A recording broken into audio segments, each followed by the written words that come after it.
comes from executive producer Lilian Garcia. Every athlete is on this quest. Every performer dives in head first, battling real-life challenges and overcoming obstacles in an effort to make their dreams reality. Singer, songwriter, 15-year WWE host Lilian Garcia was the first woman to ever announce WrestleMania. And the first to launch her own podcast, which gives you an all-access pass to the human interest stories of elite athletes and extraordinary entertainers. Now, let's embark on another fascinating journey of chasing glory with your host, Lilian Garcia. Hi, everybody. Welcome to Chasing Glory, where we hear these fascinating stories and we hear everybody's journey of chasing glory. And man, is everybody's journey just completely different. So yes, welcome to the show. Thank you for following the show at Chasing Glory Podcast on Instagram, and also from me at Lilian Garcia with one L in the middle on Instagram and Twitter, and Lilian Garcia official fan page. I love to hear from all of you. So please definitely reach out.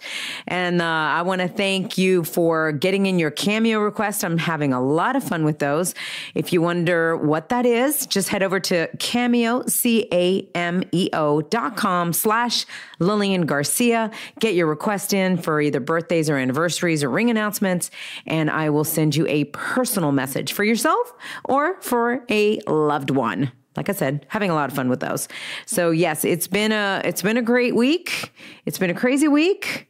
Getting a lot done. Just a little insane because there's so many projects going on at the same time. But I also feel blessed.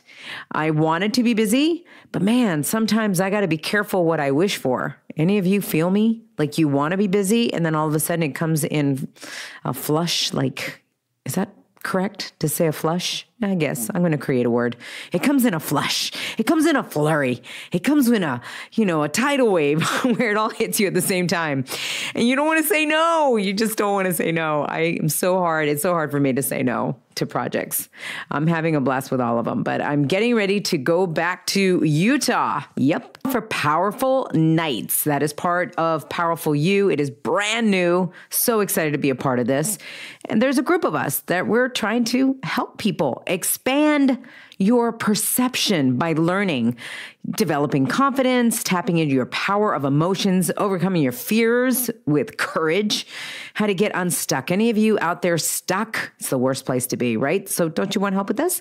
Develop a creation mindset. It is something that I'm very, very excited to be a part of because I'm really getting into this whole motivational, inspirational channel that I have really tapped into. So I will be speaking March the 2nd. If you are in Utah, anywhere around Salt Lake City, to be exact, this is in Centerville. So for more information on that, all you have to do is go to powerful-u as in the letter U.com. Just go there. You'll get all the information for Powerful Nights on March the 2nd. If you're in Utah, I can't wait to meet you face to face. All right, so I'll see you then. This episode, just want to let you know, it is brought to you by Green Chef. What is that? Sounds yummy to me. Anything with the word chef is yummy. That's right. I'm going to tell you all about getting $50 off your first box of yummy food.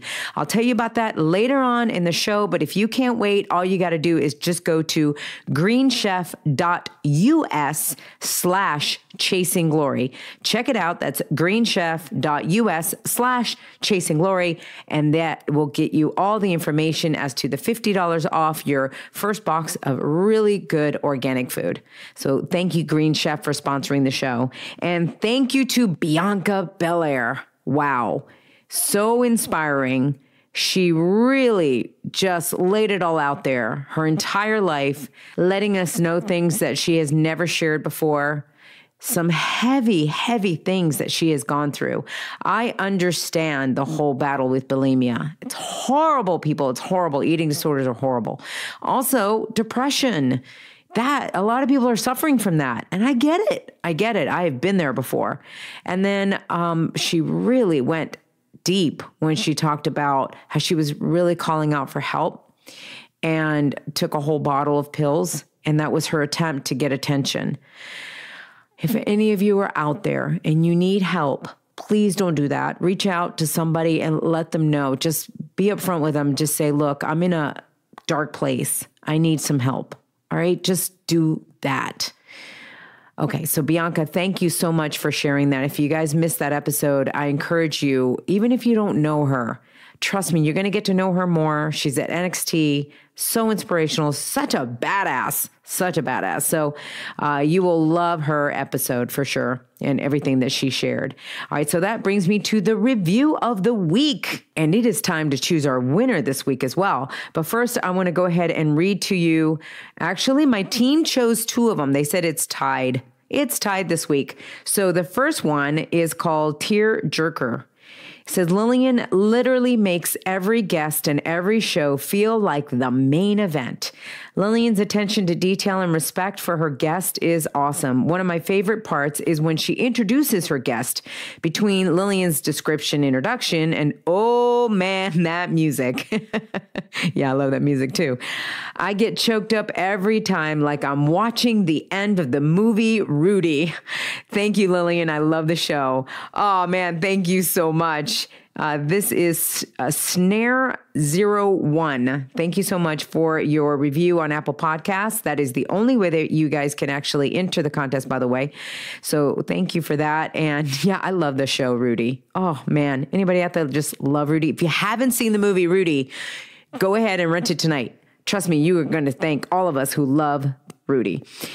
Okay, so then the second one is titled The Realest, Rawest, and Most Inspiring Podcast Ever. Love that title. I've been listening to Chasing Glory for some time, and it's always been one of my must-listen to podcasts. I love hearing the stories and learning more about my favorite WWE superstars, and even those that I don't know very well. I was beyond excited to hear that Bianca Belair was going to be the first NXT women's wrestler to be on Chasing Glory, as she quickly became a favorite of mine. The match she had with Shayna was incredible. I love her character and the way she carries herself. But her interview blew me away and made her so real to me. As a bulimia survivor and someone who battles depression, I'd love to hear her honest take on them both. I also gave up a full scholarship to go home and be closer to my support system and felt like a failure for doing so. Hearing Bianca talk made me realize I am the opposite. I've loved past interviews and have resonated with others, particularly Nia Jax, but Bianca's interview brought me to tears and made me realize I am not alone in this. I cannot wait to see what the future holds for her, as I know it will be great. Lilian, you have such a gift, and I am so grateful for you and this show. I've always looked up to you as one Latina eating disorder survivor to another. Thank you for continuing to give back and giving this world more of your personality and magnetism. Wow. Thank you so much. That is from Riley21106. Really, really appreciate that honest review. Now I'm going to go ahead and from my team, they chose a winner. This was actually read a few weeks ago. I'm not going to read the whole thing because it is pretty long, and you guys can go back and listen to the past episodes where this was on. But the winner for the free 8x10 autograph by me and also free t-shirt is none other than Abby. What? Abby. My team really, really loved your review. They loved all of them. They said how hard it is to pick, and it is. But thank you again for your review. And Abby, I appreciate that you kind of started the ball with everybody being so authentic with their own stories. So that's pretty cool. And I think that's exactly why everybody was resonating with you. And I even had some tweets, people wanting to help her. She's the one with POTS, P-O-T-S syndrome. So anyway, Abby, I hope you're feeling better. I hope you're doing much better. So I hope that this definitely helps. Okay, guys, today's show, we have another pretty heavy episode. I hope you guys are ready for this. We're still celebrating Black History Month. I think that's very important. And I really like Lio Rush. Every time I've seen him backstage, he's been super, super nice to me. And he's wanted to do the show for so long. So he actually scared me because I thought him and Bobby at Elimination Chamber match got separated, but no, thank God that's not the case. So he's going to go on with Bobby, and we'll see what happens with that. But there's just a lot of things that I don't know about Lio. So I was very, very excited to get to know him better and talk about me understanding him. Completely different, unbelievable. Wait till you hear what happened to him at 13 years old that has really kind of just made him who he is today. And you'll see what I mean for that. And he's struggling through some things. So please listen to this episode with an open heart. Take judgment away and listen to this episode of a human being who is opening up and sharing some very, very heavy things that he's gone through in his life and what that path has led him to. Without further ado, here is Lio Rush's journey of chasing glory. It didn't take long for Lionel Green to realize that pro wrestling was going to be his life. While he played all kinds of sports as a kid, he fell in love with wrestling at the age of 5 and knew he wanted the spotlight. After being inspired by Olympic gold medalist Kurt Angle, he would take up amateur wrestling, where he became an All-American and would get collegiate offers, but turned them down to pursue his passion. He would join the MCW Training Center in Baltimore, Maryland, not too far from his hometown, and he never looked back. He would adapt the name Lio Rush and began teaming with future NXT superstar Patrick Clark, where they became the MCW Tag Team Champions. Lio would begin catching the attention of top independent promotions such as Ring of Honor and Combat Zone Wrestling, and even auditioned for the 2015 season of Tough Enough. After failing to make the cut, Lio began questioning himself after he saw his partner, Patrick Clark, who is now known as the Velveteen Dream, get named to the cast of Tough Enough, while Lio would watch from the sidelines. Eventually, though, he signed a contract with Ring of Honor, as well as winning the CZW World Heavyweight Championship. He became one of the most in-demand wrestlers on the independent scene before getting the call from his dream job. In the summer of 2017, Lio Rush was offered a contract by the WWE, where he would join the NXT brand and showcase to a global audience his high-intensity and fast-paced style. After a few months of impressing WWE officials, he would join the 205 Live roster, and 3 months after that, he would make his Monday Night Raw debut as the hype man and manager of Bobby Lashley. Lio would help Lashley win the Intercontinental Championship while still competing on 205 Live with the nickname The Man of the Hour. Don't be fooled by his young complexion. Lio Rush is continuously proving that he deserves to be called a WWE superstar. It's about to get real, raw, and inspiring with Lio Rush. All right, ladies and gentlemen, I'm so excited because I have making his podcast debut since signing with the WWE. It's none other than Lio Rush. Welcome. Welcome to Chasing Glory. Thank you. This is awesome to be on here. I'm so excited. I know we've talked about this even backstage when I've seen you a few times. I love that you've been very excited to do the show. When you're like, hey, are you ready for me?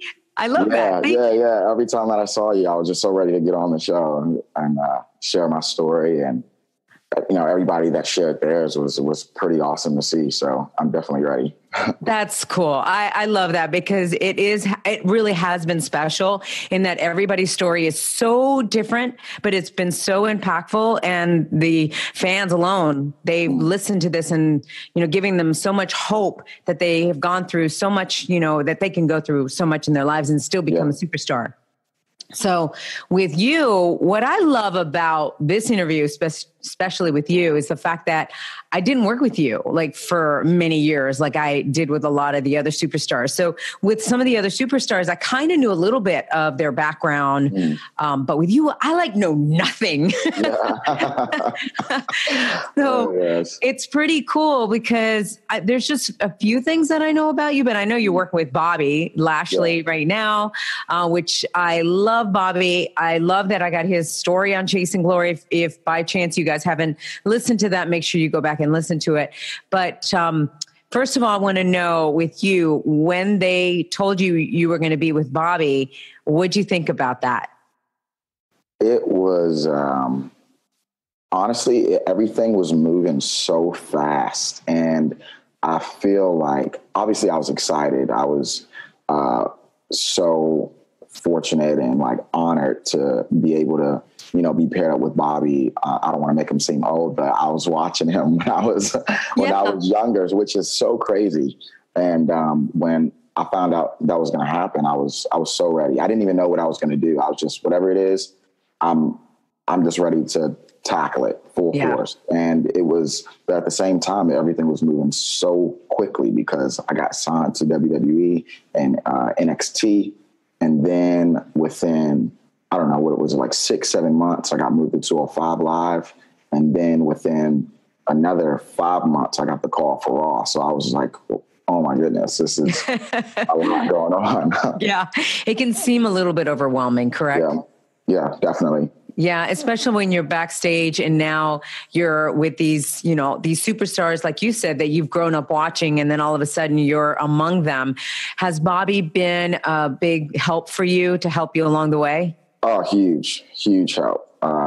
As far as like making me feel welcomed and comfortable, like in the locker room, in the company in general, helping me with learning, you know, the business inside and outside the ring. Especially with coming from the independent circuit and just kind of working with guys that are almost out for themselves in a way, because everybody's trying to get a spot. Everybody's trying to get signed. Right. So people kind of tend to go out there and just do what will favor them the most. So you never really get to have that interaction with people like backstage, you know, asking for advice.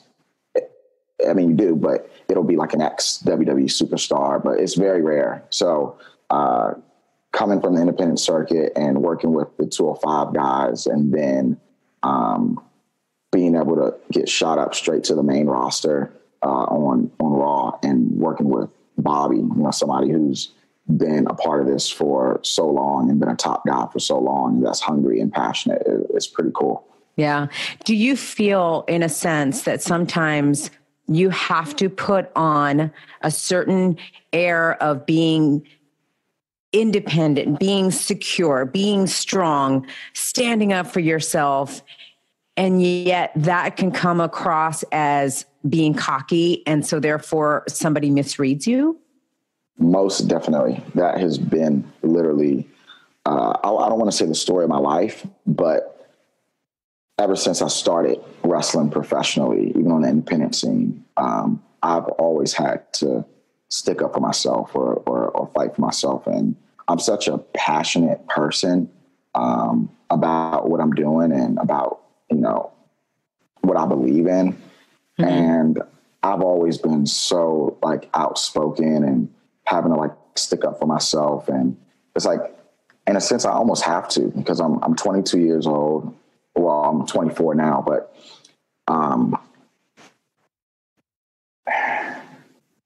that's such a sensitive topic for me, because I feel like me being the person that I am and how I carry myself and the way that I think has definitely led to people misreading me and thinking that I'm arrogant or cocky or whatever. But and I feel like I have to be this way, or I'll just get ran over and stepped on, not only for my age, but because the cheesy being shorter than people, that's a real thing. And also being a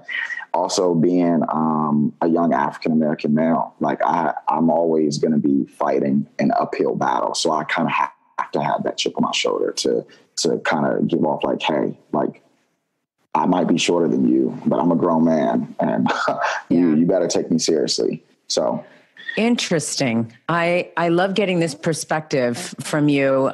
You just mentioned being an African-American male. It is Black History Month.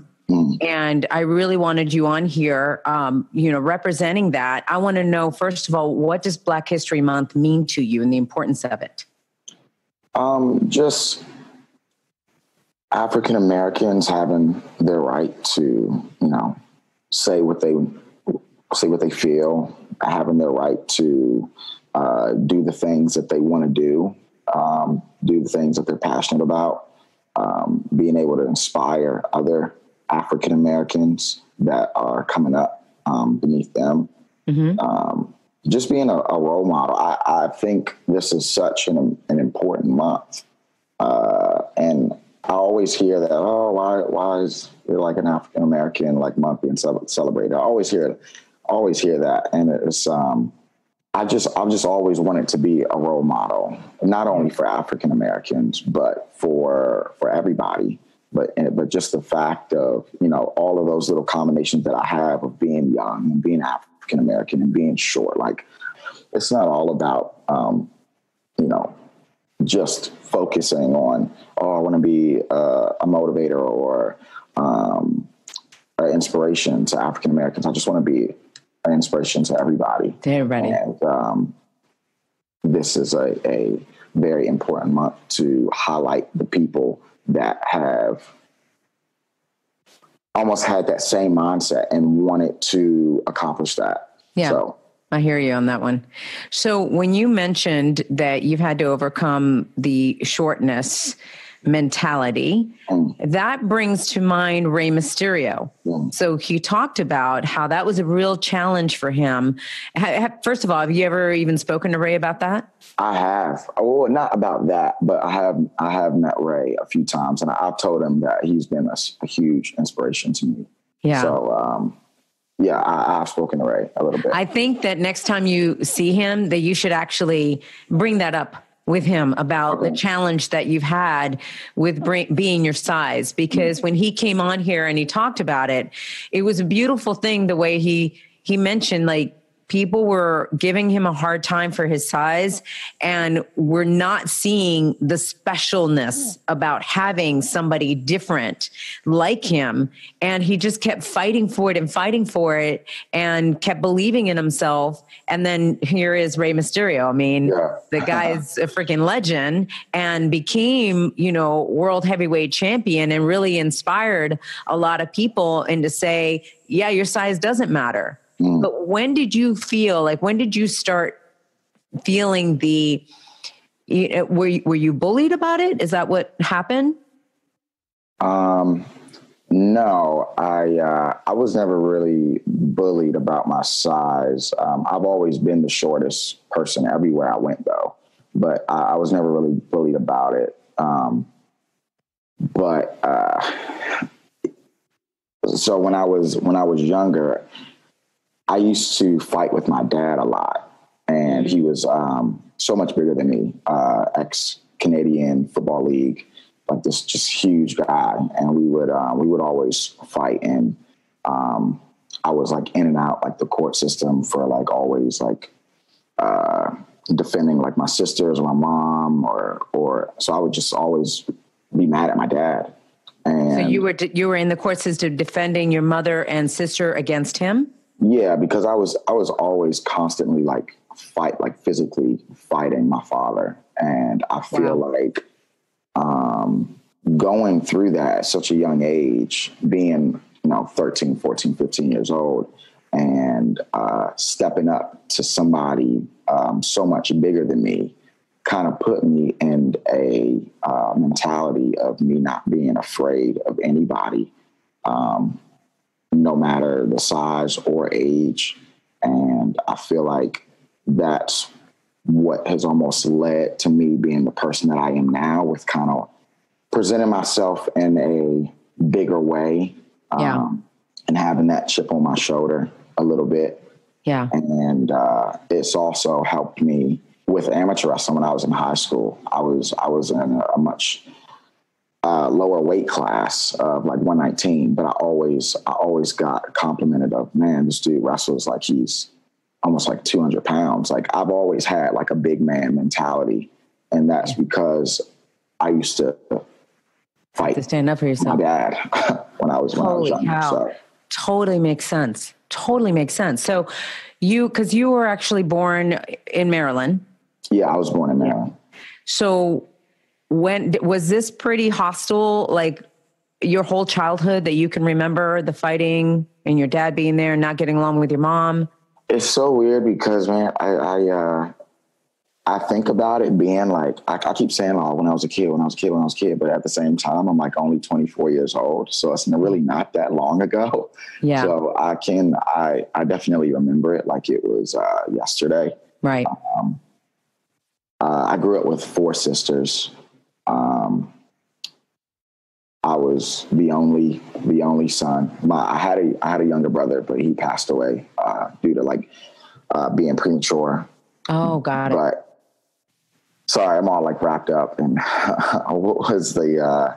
Oh no, that's okay. Initial. Yeah, so I was just wondering how you grew up. If you grew up immediately, like witnessing this from the get-go, your parents fighting. No, it was so traumatic to me because I used to be really close with my dad. I mean, I am now. You are now. Okay, that's good. But when I was a lot younger, like less than 10 years old, like my dad was like almost like my best friend. Like we would do everything together. He was my coach, like in almost every sport that I played. And then once I turned like 12, 13, 14, like him and my mom just started arguing so much. Like, and there was, they have 2 separate kids. So my mom has 2 kids, my dad has 2 kids. And I remember my dad's daughter, my sister, got locked up for something really bad. She actually just got out of jail like a year ago. Wow. And she got put in jail, and then my mom's oldest got kicked out the house, and there was just so much going on within the family. And then my parents started fighting and arguing, and I was just like confused. I was kind of torn because like I love my mom to pieces, and my dad was almost like my best friend. So I didn't really know which side to pick, but I'm just seeing my mom crying and, you know, arguing. So of course I'm going to go on my mom's side. So I started like confronting my dad, and things kind of got like physical with me and him. And it just didn't stop for years and years and years. And then, it was pretty bad. Because you can remember it so well, what does that do to you, Leo? What does that do to you now? I'm just so motivated and driven to, and the reason why I'm like that is because of that situation, my family is all over the place. Like I barely talk to my sisters anymore. My mom is really sick. She has so many health issues. Sorry to hear that. My youngest sister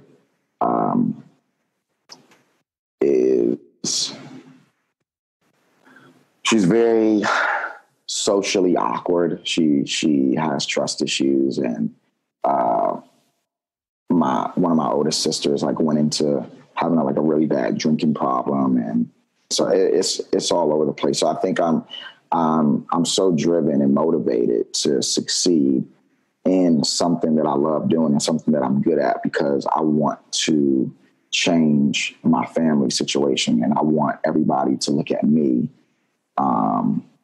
in a positive way. And so hopefully it can almost like bring everybody, you know, back together in some capacity, whether it's like talking to each other or having a mutual, you know, love or respect for what I'm doing.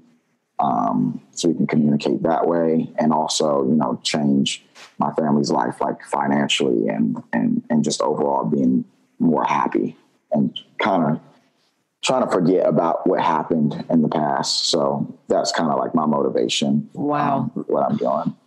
At 24, You're wearing a heavy, heavy coat. A lot. Seriously, the fact that you are putting the pressure of bringing your entire family back together again based on your success, like you're trying to fix it. Yeah. So for you, chasing glory is meaning completely different than just getting the limelight. You're trying to chase glory to get your family back together again. Yeah, it's never been about me.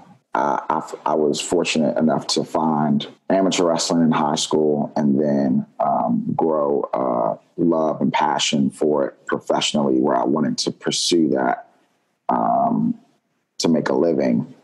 And it's not even just my family. It's not even just like my siblings and my parents, but I also got 2 kids. I got two boys. Yeah. So I have to do that for them. And I got a wife. So and again, I'm 24 years old. That's a lot, dude. You've grown up so fast. How old are your kids? I was going to bring them up. How old are your kids? I have a 5-year-old and I have a 1-year-old. Wow. And yes.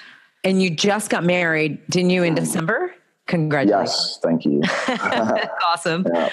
How has it been for you here you are trying to get your family together again. You've got 2 boys now. You've got a new bride, and you're putting this on yourself, right? Mm-hmm. To wear this heavy armor to like really get your family back together again. And then you want to definitely create an environment with your current family. How's that for you with that, balancing that and your career and the travel and not being at home? Whoa, the struggle is real, right? I don't even know where to begin. It's so much, like with only having 7 days out of the week, and I'm already traveling, 4 to 5 days every week, and only having 2 days home. And on top of that, my 2 boys are actually in Maryland with their mom right now. And you're where? I'm in Orlando. They were in Orlando with me. Okay. I know it's a super sensitive topic. That's okay. We don't have to go there. I've understood that when you just got married in December, she's not the mother, is what you're saying, of your kids. Got it. So your kids are in Maryland. You're in Orlando with your bride. Yeah. Wow. When I say your bride, you know what I mean. Yeah. Your wife. When you're newlyweds, I always say bride. I felt like bride for a while. But so you're not seeing your kids that much as well right now? I am, but it's it's either when I have like an off chance where I have like a Friday where I'm not on a Friday live event, or if we have shows in the DMV area or the tri-state area where I can go down and see my kids. This past week, I actually, which is so unheard of, I had about like 5 to 6 days off. So I went down to Maryland and just stayed with my kids. And my youngest sister actually just got married, so I went to her wedding. Oh, nice. That was pretty nice. So, and I think in about 2 weeks, I have a live event in Maryland, and then April 1st is DC and Raw. So great. I'll be home a lot often. That's awesome. What do you feel when you're with your kids? So many emotions like running through my mind. Obviously, like with my family being so separated and scattered, there's always that fear of my own family being that way too, because I went through it and I didn't want my family to be like that. Yeah. It's also, I always get a very joyful and happy feeling because my oldest son, I have 2 boys, and my oldest gets to have a little brother. And that's something that I haven't had because my brother passed away. Right. So I grew up with all sisters, and it was It was different. I mean, obviously I didn't know what it was like to have a brother. So, Right. To see that interaction with my oldest and my youngest, and them like playing and like interacting, like I just can't do anything but smile and know that like I'm their father and I'm the one that they're going to be looking up to. And obviously my oldest has no clue what's going on. He has no idea. But my oldest was, like, he adores me. He loves me. He loves wrestling. He's lived with me his entire life. But it recently is when he moved back down to Maryland. So that's been pretty hard for myself and for him because he's just so used to being around me all the time. My gosh. And at 5 years old, that's going to leave an impression on him for sure. Yeah. Now, you said that you and your father, though, were able to patch things up. How did that happen? I think my son being born, he was a little disappointed when I initially told him, because my life was kind of going down a wrong path when I was about 17 years old, like 16, 17 years old. So before you go forward on that, then we'll get back to that. Tell me what happened at 17. I just started acting out, lashing out. I got a bunch of tattoos.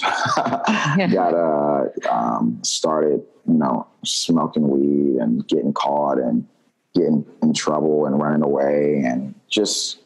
And this is all because you were in so much pain of your family breaking up. Yeah, I definitely think so. Because I was never like that. I was always like the golden child, like growing up, and I never got in trouble. So all of that happening and me, not really doing all that well in school and all this other stuff like going on. I was just not going down the right path, and I was hanging out with like the wrong crowd. The majority of the people that I was hanging around are dead right now. Really? Yeah. Wow. So it's pretty scary knowing that, like looking back at it now, like, man, like that could have almost like been my life. So that's yeah, and that's like 7 years ago. Yeah. Dude, like so much has happened to you in 7 years. Yeah. So when you were going down that wrong path, first of all, did you ever get caught? With like drugs or? Yeah. I mean, did you ever get in trouble like with the law or anything like that? No, I got picked up. No, I was never like arrested or anything, but I have gotten picked up by the police a few times because of me running away and then like finding me and like bringing me back home. Yeah. And, people like sitting down and like talking with me and everything like that. But I've never been like arrested or anything like that. What turned your life around from you going down the wrong path? Was it, you're saying that your child was, Oh yeah, for sure. Your child. Yeah. Because I had to think about somebody else but myself. I was so selfish and I was only thinking about myself. And when I found out that I was, having a kid, it definitely put some things in perspective. And especially when I found out that I was having a son, I had to just completely change everything around. And it took some time. I'm not saying that it was like an instant thing, but it definitely changed me for the better. That's awesome. All right. So going back to the story you were saying about your father now, he finds out that you are having a kid. And then what happens? I got kicked out the house. You got kicked out? Are you kidding me? Yeah. Oh my God. Okay. Yeah, got kicked out the house. 17 years old. I got kicked out. I ended up living with my son's mother. Well, my son's mother's parents, because she was still living with her parents. Yeah. You guys were 17? Yeah. So I was doing that for a while. And then eventually my dad kind of like came to his senses. I don't know what that was. I don't know if that was him talking to my mom or whatever, but I ended up coming back once my son was born. So I can finish out high school, so I can finish out my wrestling season. Yeah. And did he like that you were into wrestling? Oh yeah. I think it reminded him so much of when I was younger and playing all the sports and stuff. And he even tried to kind of get involved with like coaching and stuff, but I didn't want him to. So I kind of made him watch as like a parent and not trying to be my coach and trying to be like in control of what I was doing. But he definitely loved it. He liked seeing me succeed. He liked seeing me be a champion, which was so crazy because I just feel like the only reason why I was good in wrestling was because I was so angry and I was so mad. And every time I went out there, I was thinking about my dad. So proving I think that ultimately led to me being a champion and an All-American, was because every time I would look at the other person across from me and just imagine it was my dad. Yeah. Do you feel like you have to continue to prove your value of who you are? And I like you just said you were proving something. Do you feel that that's instilled in you now, where you're constantly having to prove yourself? To other to the people. world, to the world, or to yourself, or even more to your dad more, like that stuff can sometimes just constantly be there, even though you feel like, no, I got it. I'm good. I'm this and that. It's like, it's so rooted sometimes that you feel like you're constantly having to prove yourself. Sorry, my little one is having a little fun here. No, you're fine. Wanting to prove himself. Go ahead. I definitely do feel like I have something to prove, but at the same time, I feel like I can't pinpoint it, but it's just something in me that just feels like I don't have something to only prove for myself, but for other people. Like I feel like I have a message that I'm trying to get across to the whole world of, and it's just this crazy wrestling business that we're in, of like being like a young guy or like a green guy and not being able to be in there with certain people or handle certain things. I feel like no matter how old you are or how green you are or how much, experience that you have in the business, that anything can be done and anything can be accomplished as long as you like work hard at it. And as long as you like believe that it's accomplishable, or I don't even know if that's a word, attainable. Yeah, attainable. As long as you believe in yourself. Because the things that I've done, even outside of WWE, like on the independent scene, has been, unheard of. Like the fact that I'm 24 years old and I've been in the wrestling business for 4 years, and I'm already, I've been through WWE's NXT program to 205 to Mixed Match Challenge to Monday Night Raw. Like, I think there's something to be said about that. And I think that's just because I just believe in myself so much. And I have to, because nobody else is going to believe in me the way that I believe in me, especially with me being so young and once again, an African-American male and short. Like, people tend to just not take me seriously. So I definitely think that's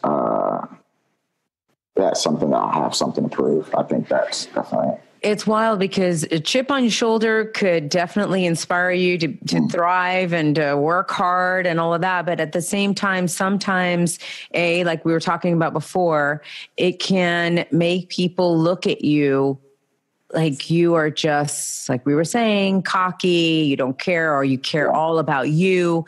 Now I totally get it. Like you're working for something so big to put your family. What happens, Lio, though, if you're not able to succeed? Because I want you to realize that you might not be able to put your family back together again. Yeah, definitely. I mean, there's great hope for it, and I hope for that to happen, but they're going to need to want that to happen as well.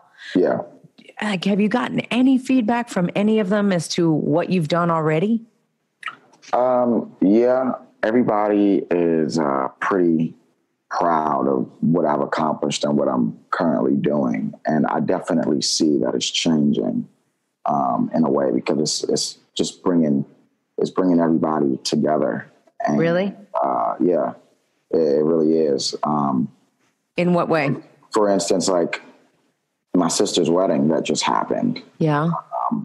I haven't seen some of those family members together in one room in so long. And that's all because of like a combination of like my sister, like being so happy that she found somebody, and right. her being like, it was just really rough for her. Really, really, really bad. And, I've tried to help my sister, along the way, because my older sisters are like, they're like grown up and they make their own decisions. But with my sister being so young, like I'm the only person that she kind of has to look up to and like lean on as like her only big brother. So, the combination of my family not seeing me in months and years because of my traveling schedule, and them knowing that I'm going to be there to support my youngest sister, and also my sister, finding somebody that she wants to spend the rest of her life with, and all of that, just bringing my family together, like in one room, it was unreal. Like I'm like taking pictures and selfies, like with people that I haven't seen in years. Like my mom's father met my dad's father for the first time, and they've been together for over 25 years. So my God, that was insane. So did everybody get along? Like it just, it was really, yeah, that's cool. Awesome. So it is already starting to happen. So that's good. Definitely. Chasing Glory with Lilian Garcia. Fascinating, right? I know. And I can't believe I stopped the episode right now when it was getting so good. But don't worry. It's because I want to tell you about something very yummy. You know, I love getting to your senses of making you hungry. I just have a lot of fun talking about food. So let me ask you about this. Have you guys ever tried pineapple teriyaki salmon? How about chicken with apricot pan sauce? Oh man, and what about spiced pork burrito bowl? And how about the fact that you can make all of this yourself with your own hands, have fun doing it, and also use products that are organic? How about that?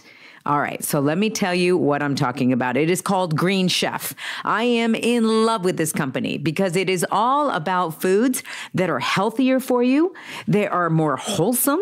They are high quality, and most of all, a wide variety of organic ingredients. You know how much I love things that are organic. To me, I 100% believe it makes a difference what you feed your body. All right. Especially now, they're adding so much stuff to your regular food. So that's why I love Green Chef, because Green Chef makes eating well easy and affordable with plans that fit every kind of lifestyle. They have meal plans for paleo, vegan, vegetarian, pescatarian, Mediterranean, heart smart, lean and clean, keto, gluten-free, and omnivore. All right, so you guys see the superstars out in the ring, right? Both female and male. You see how shredded they are. That's because of what they're eating. It makes a big difference. So with this, you get to actually choose the plan that you want to try it out. All right, you get recipes that are quick, they're easy, and they're step-by-step instructions with chef tips and photos to guide along. I made one the other day. The favorite one of mine that I made from the ones that I actually told you about was let me show you right here. I'm flipping through their little cards. Oh, colorful cards. The pineapple teriyaki salmon. I love that it said cook time 30 minutes. That's it. It tells you the calories. And you know what I love about this company? A lot of times when you want to make something, you have to buy everything like in bulk. For example, if they say, we want 2 little cups of broccoli. Well, all of a sudden you go to the store and you can only get like 4 cups of broccoli. But you don't want to eat the other 2 until much later and they might ruin. Well, this is actually packed. So it gives you exactly what you need for that recipe. So that way you don't lose anything. If the recipe says 2 carrots, That's what the little baggie brings. It brings 2 carrots. It brings like cauliflower rice that's already chopped up and in a little like Ziploc that is proportioned to what you're going to use for the recipe. So it's fun. Do this together with your loved one. Do this with your friends. Have a little party cooking out with a green chef, and it's coming straight to your door. It is convenient. It is easy. We love that in our day and age of go, go, go. So for all my Chasing Glory listeners out there, you're going to get $50 off your first box of Green Chef. All right. First box of Green Chef, $50 off. How do you do that? You go to greenchef.us, not .com. Now, I have to specifically say that because I want to make sure that you go to the right place. greenchef.us/Chasing Glory. If you do that, you get the $50 off your first box. Again, that's greenchef.us/Chasing Glory. Try it now and definitely send me a picture of what you cooked. Can't wait to see it. This is WWE superstar Mojo Rawley, and you are listening to Chasing Glory with Lilian Garcia. I just want you to know, like, I feel like you've done what you have accomplished to do. You know what I mean? Like, you've already started inspiring people. I feel like you need to realize you don't have anything else to prove. And when I say that, I don't mean continue to strive for things. I think it's important to do that. But I think that what we get confused as human beings is that we have to prove that we're worthy, or, you know, it's crazy because it's that ends up making you feel like you're never going to accomplish enough because it's this black hole, right, that you're trying to fill. That's what I'm trying to say. I don't know if that's making any sense. Yeah, no, it definitely makes sense. It makes total sense. And I definitely realize that and understand that. And I feel like me being the way that I am, being so hungry and motivated and driven like all the time is a gift, but also a curse. Yeah. And I feel like it's like sometimes it can just be very self-destructive, and I can kind of get like down on myself and like go through things that doesn't really need to be, you know, gone through. So can you give an example?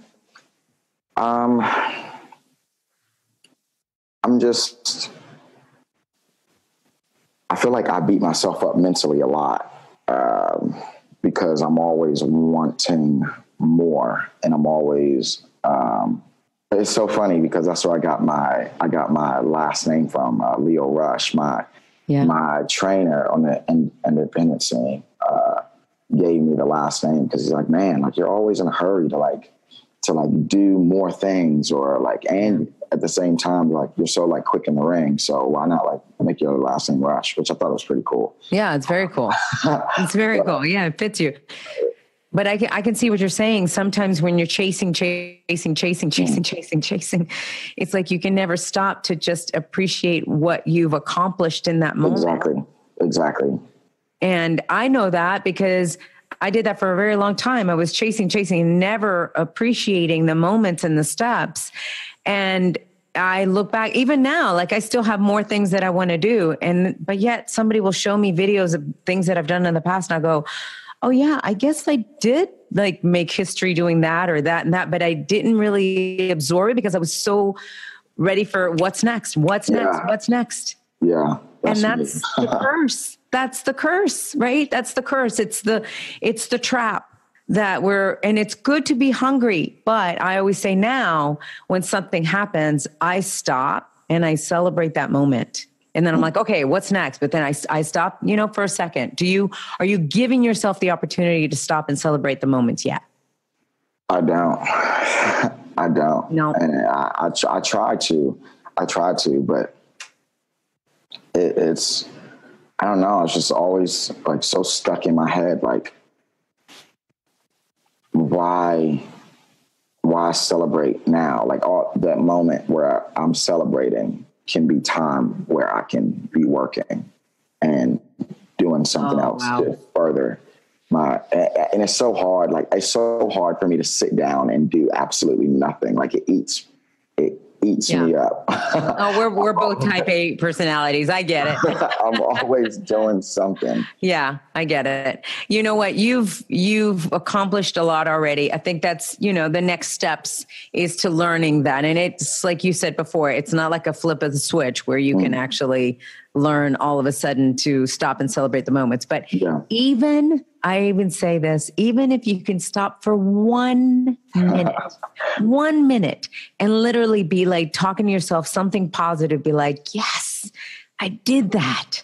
I said I was going to do it and I did it. All right, we got this. Okay. Then you can go, all right, what's next? Just stop for just a second. All right. Yeah.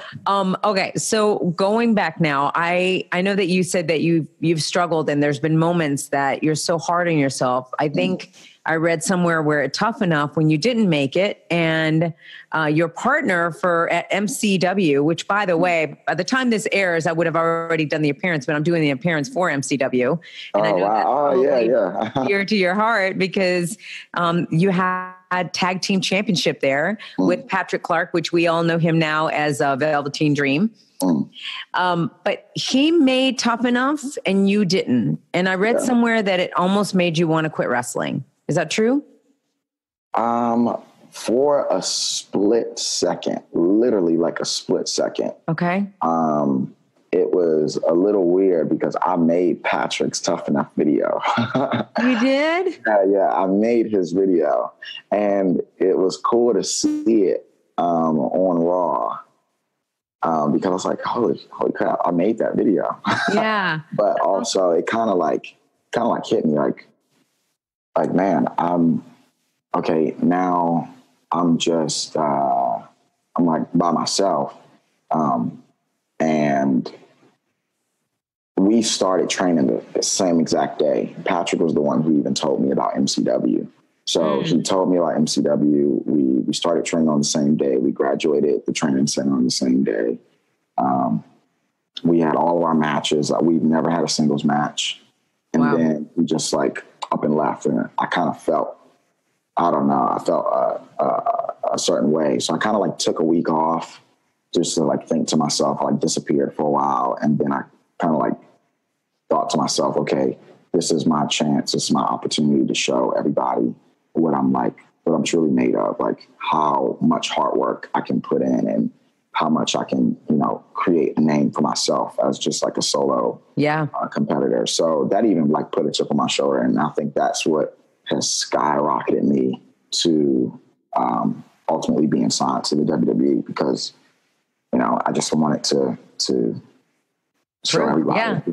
Yeah. Isn't it cool though? You think about it, at that moment, you were so down on yourself. You're so down at the situation, probably bitter, all of that. But what a great silver lining. That was the best thing that happened because then boom, like you said, you ended up saying, all right, I'm going to turn this around and I'm going to be the best singles competitor. And you didn't make Tough Enough, but look where you are, right? I mean, and so fast. So I think it's a beautiful thing. Now, I do have to address this because again, I love when people can take responsibilities for their actions. All right. And I think it's important for people to do that. I know that sometimes it's hard. But I think it's this beautiful moment. I have a feeling that, again, sometimes, because I've even seen it backstage when I've seen you, sometimes your air can come across as cocky, but I get it. Now with you had to wear this protective field around you with your dad so big, and that here you are. I'm like, no one's going to beat me up. I have to protect. I have to protect my sister. I have to protect my mom. So I can see that you have created that. But when you were actually at NXT and Emma got released, you threw out not the smartest tweet. Not at all. And so tell me about that and what you've learned from that experience. It hit me so fast and hard.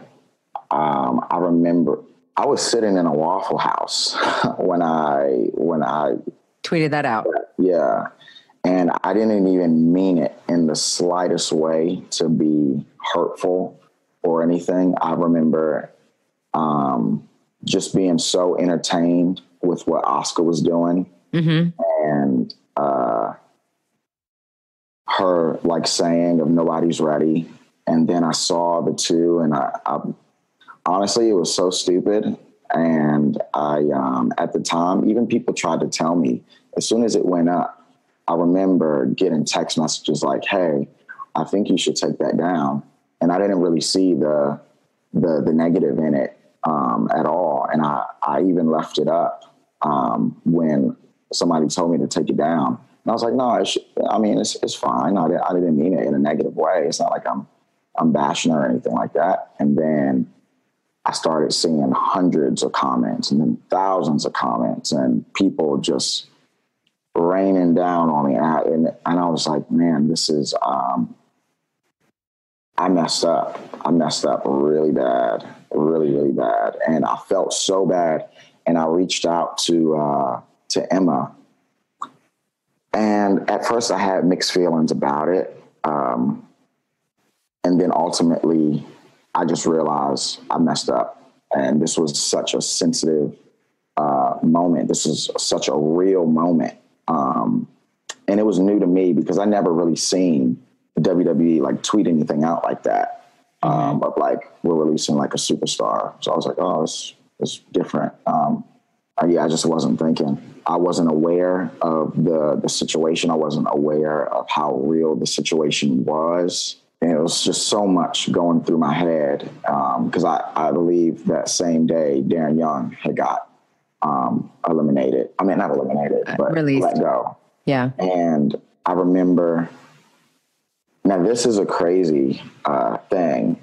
When I ran away from home, it was really late at night, maybe like 1 in the morning, like 1 in the morning. I remember catching a flight out of Baltimore, flying to Miami, Florida. I was in my pajamas. I looked like crap. And Darren Young was on that same flight. And I was telling him what was happening to me and what I was going through. And I kind of connected with Darren Young. And he was like telling me like, keep your head up. And we exchanged numbers. So when that happened, you know, it's not like I was trying to make fun of people that was getting released. Cause it's like, man, like Darren Young, like I connected with him in such a way. Like I felt horrible. Yeah. It was a lot going through my head, but ultimately, I tried to reach out to Emma. I didn't get a response. And then I remember she like tweeted out like a heartbreaking, like, emoji. And then when she tweeted that, then it really blew up. And I was just like, oh, this is so bad. And then I started getting really depressed and I started, I was just thinking about disappearing. And I remember reaching out to Paige because of the situation that she went through and everybody saying such negative comments about her and, you know, just saying like the most hateful things that you can possibly think of. Yeah. And we just like, man, like I don't want to be here anymore. And it was off of just a stupid tweet. And I realized that I like messed up and it was really bad. It was really bad. God, Leo. So you actually at that time, you were saying it was so painful for you that you literally just didn't want to be on earth anymore. Yeah. What did Paige say to you? I reached out to her over Twitter and she didn't see it, but I saw her at the Performance Center. And this was right before she was about to make her comeback. And she was training and I got the chance to talk to her and she was talking about some of the things that she went through and how she like dealt with it. And I even asked her if she could please reach out to Emma for me and let her know that I didn't mean anything. Hurtful. I didn't mean anything hurtful. Everything just got blown up and it just got really bad. Have you by any chance since then do you know if Emma got the message? I don't know. You don't know? I don't know. All right. Well, I would think that now with you talking about it, which I appreciate, by the way, I appreciate how open and vulnerable right now you've opened up about it. And I think it is important to talk about situations like this, because I feel like all of us as humans, we're going to make mistakes, some bigger than others. Yeah. We're going to make mistakes along the way. Like, we don't have a playbook, let's say, for life, right?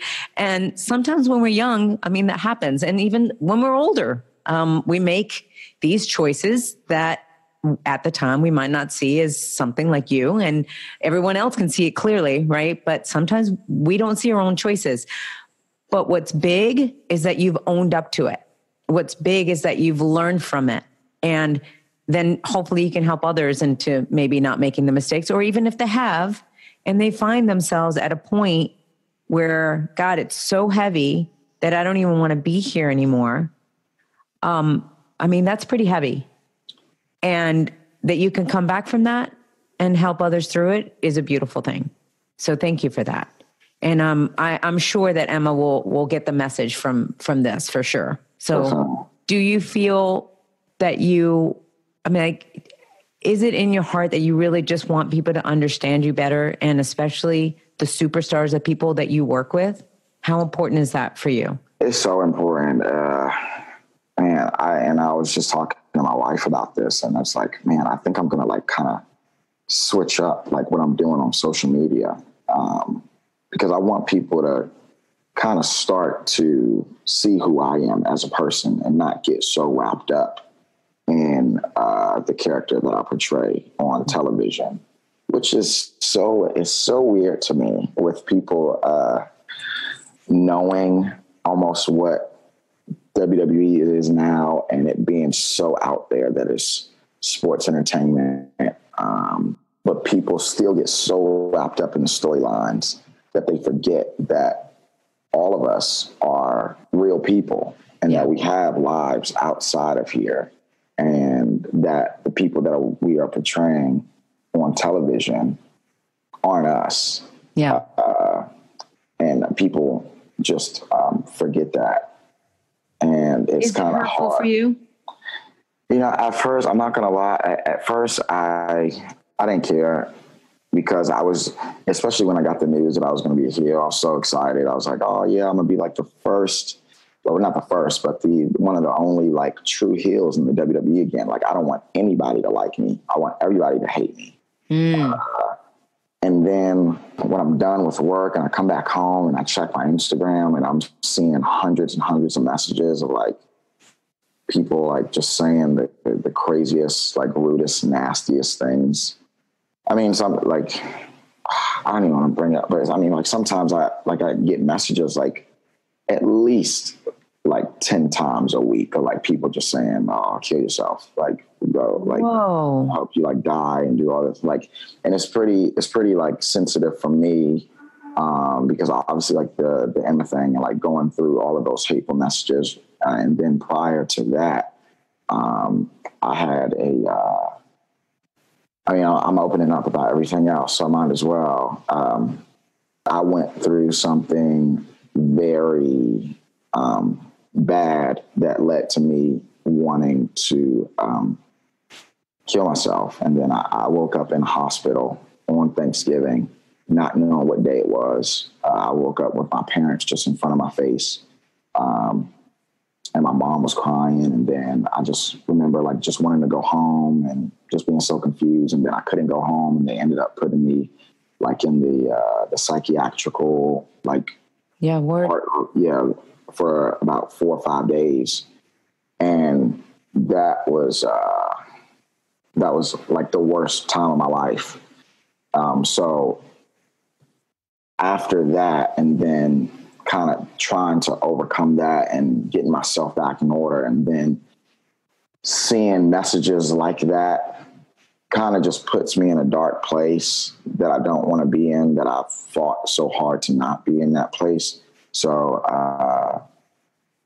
I've been kind of starting to take a different approach of how I present myself, not on television, like just on social media, just little things are just showing like who I am, like as a person. And It's rough. Yeah. I think that's smart because I think you sell your character so well. That's what you sell your character so well on TV. It's really good. So, yeah, I mean, people are going to believe that's who you are, right? They're not going to see your heart. They're just not. So because they don't see your heart on TV, all of a sudden they're like, no, screw you, and for situations, and that's the thing is sometimes when things happen, like the Emma situation, it's hard for people to forget that. And then they identify you as just that. Yeah. You made that mistake. Well, then that's the way that he is every day of his life, right? Sometimes they can't say, well, you just made a mistake. Like he said something, he put his foot in his mouth. Now let's all learn about it and embrace him again, Yeah. So, and especially when you can own up to it, I think that to me is always the biggest thing. Because of that, I really do think you're onto something. I think that you should change things up on social media because Leo, right now, just hearing this interview, I am more connected to you than I ever have been. I now understand, even when you're walking down the hallway, I get the whole picture. I get the whole picture. I'm telling you, it is tough for a 13-year-old kid to be having to stand up to his father and having in all those fights and protecting your family. And then you're supposed to be able to just like shed all that off. Like it's not that easy. So I understand that. And hopefully this interview is going to help people to understand you better. Yeah. Is there anything, I'm not talking about the Emma thing, but I'm talking about anything else backstage that maybe you wish that I wish that I would have handled this better so that they didn't, misunderstand me. Anything else that maybe you want to share right now that you do want to get into a better camaraderie with the people you work with? I definitely, this is just such a great thing that you're doing. I feel like this is so important because even when I'm at work, I'm working. Like I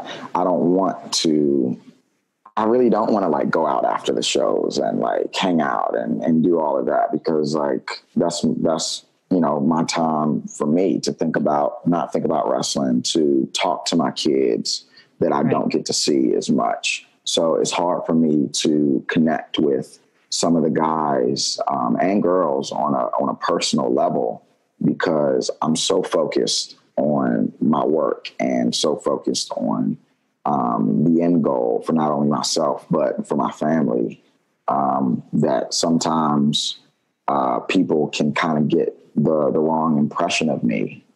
And I honestly think I'm one of the coolest, like most down to earth, like people in the world. And I don't want anybody to feel like I'm standoffish or I'm not trying to get to know them on a personal level. Yeah.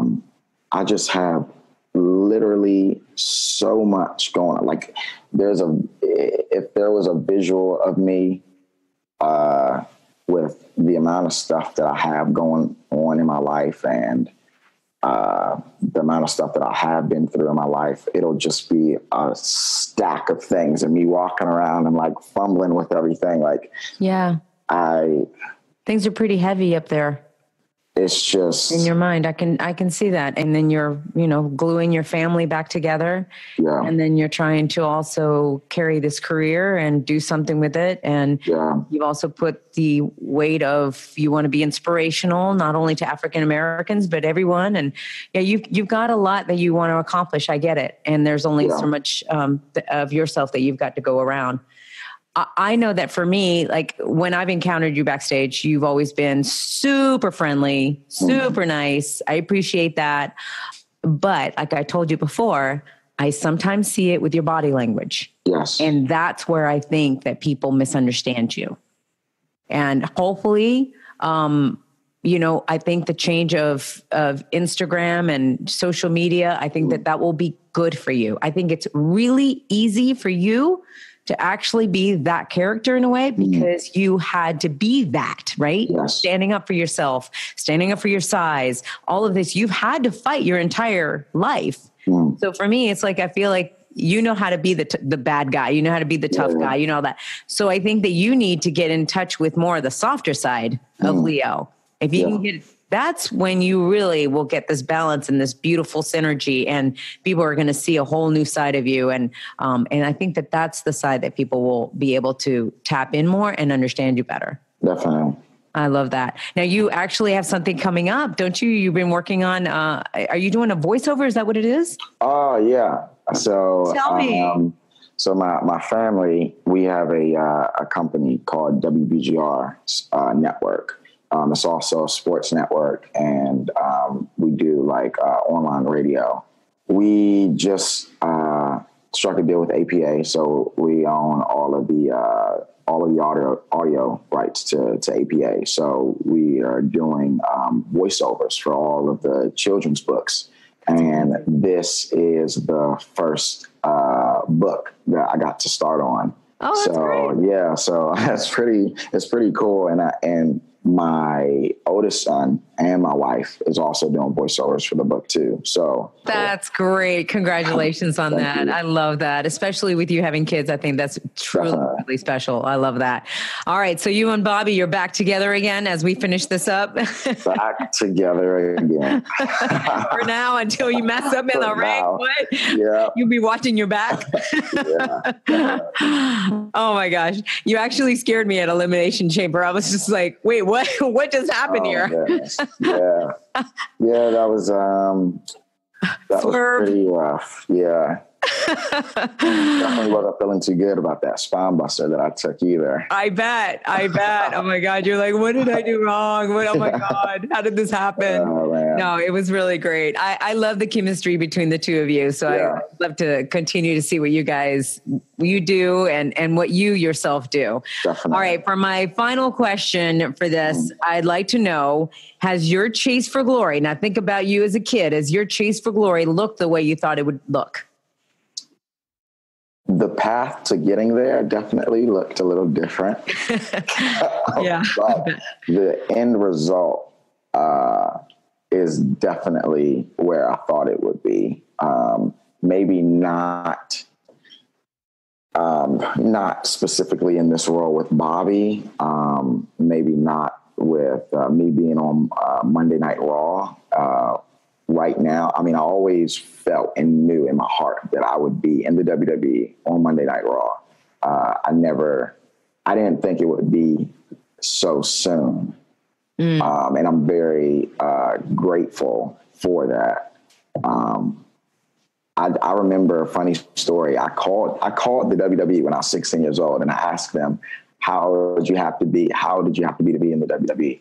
Crazy, because I got somebody picked up, because I called headquarters and somebody picked up the phone, and they told me that I had to be 18 years old. I don't know if that's true or not. But, no idea, but that's awesome. But I got an answer. So from that phone call and working my way to being 18 and pursuing a career in professional wrestling led me to being signed and on Monday Night Raw and the WWE at 24. So that's awesome. Congratulations. Yeah. Already that's an inspiration. Seriously. So be a little lighter on yourself. All right. You've got nothing to prove. Now just go out and have fun, and you will automatically be an inspiration and just do good for others like you're continuing to do. Yeah. And, and just be careful what you tweet. yeah, for sure. For sure. All right. Thank you so much. You've been awesome. Yes, thank you. Chasing Glory with Lilian Garcia. Yep. And that's not just a message for Leo. That's a message for all of us. We definitely have to be careful what we tweet and what we put out on social media. But you know what, people, if someone makes a mistake, don't crucify them for it. Maybe take a moment to understand where somebody's coming from, and they didn't intentionally try to do something. I mean, I think it's pretty obvious when somebody intentionally tries to do harm, like some of those people that are giving in those messages that they want him to kill himself and they want him to die. That's just stupid. If you're one of those people that are doing that, cut it out, grow up. I mean that. these are human beings. We're all human beings trying to figure it out. And yeah, this stuff does fire me up because I think that we definitely need to treat each other with decency and know that the words that we put out there do affect people. They do affect us. They do affect you. I know that you don't like to hear it, I'm sure, if it's directed at you. So just be careful what you direct. If it's not full of love and lifting somebody up and building confidence in somebody, then shut up. That's all I got to say about that.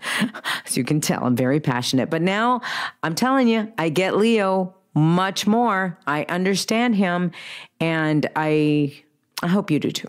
All right, so spread the word about this episode. You saw it. He opened up a lot. So Leo, thank you. Thank you for sharing your story, for sharing things that you've never talked about before. I really appreciate you opening up like that. You didn't have to, and you did. So good luck with everything. All right, guys, just want to remind you, make sure that you just go to greenchef.us/chasingglory for you $50 off your yummy box of organic foods. That's greenchef.us/chasingglory. And make sure you follow the show at Chasing Glory Podcast on Instagram and myself at Lilian Garcia on Instagram and Twitter, Lilian Garcia official fan page on Facebook. Until next week, much peace, love, and passion. And remember to always be yourself and trust that it's enough. Bye, guys. Thanks for joining us here on Chasing Glory from executive producer Lilian Garcia. Don't forget to share this episode with your friends and be sure to subscribe at Apple Podcasts or wherever you get your favorite shows.